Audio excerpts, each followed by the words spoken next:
Mamlakatimizda charm sanoatini rivojlantirish va qo'llab-quvvatlashga katta e'tibor qaratilmoqda.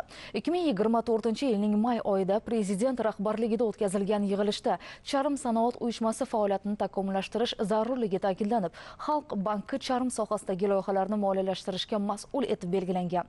Hozirgi kunda bank tomonidan charm sanoati uchun mo'ljallangan uzoq muddatli imtiyozli kreditlar ajratilib, tadbirkorlar faoliyati qo'llab-quvvatlanib kelmoqda.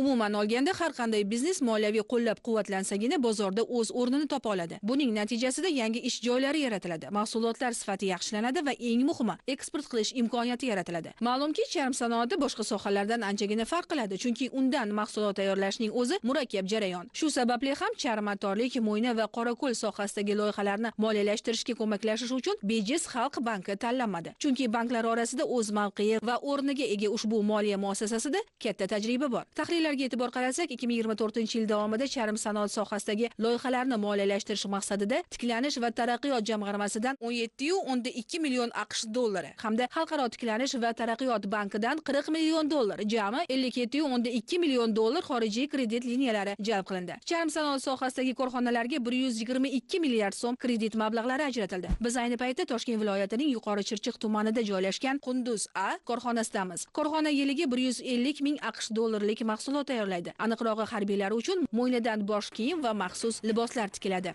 Qo'y terisini oshlab, pishirib, undan keyin uni bo'yoq berib, tikib, tayyor bosh kiyim mahsulotlari chiqaramiz. Harbiylar bu bosh kiyimlarni 4 yil ichida kiyishadi, 4 yilga chidaydi, ranglari o'chmaydi, qoliplari o'zgarmaydi. Shuning uchun ham bunga talab ko'payyapti. Har bir bosh kiyimini bichish, unga ishlov berishga soatlab vaqt ketadi. Buning ustiga ushbu vazifa bilan bir necha kishi mashg'ul bo'ladi. Ammo endi mazkur yumushlar birgina shu texnologiya orqali avtomatlashtirilgan holda bajarilmoqda.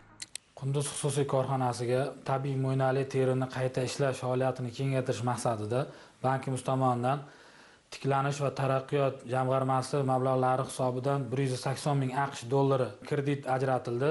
Bu ajratilgan summa evaziga asbob-uskuna hamda xomashyo materiallar sotib olindi. Hozirgi kunda loyiha to'liq ishga tushgan. Loyiha ishga tushirish hisobidan 15 nafar fuqaroning bandligi ta'minlandi. Hurmatli prezidentimizni bu sohani rivojlantirishga bo'lgan e'tibor uchun Xalq bankidan imtiyozli kreditlar olib yana ham rivojlantiryapmiz. Ko'rib turgan jihozni olib keldik, o'rnatdik. Buni afzalliklari ish kuchi kamayadi. Oldin bu ishlarni qo'lda bajarib kelganmiz.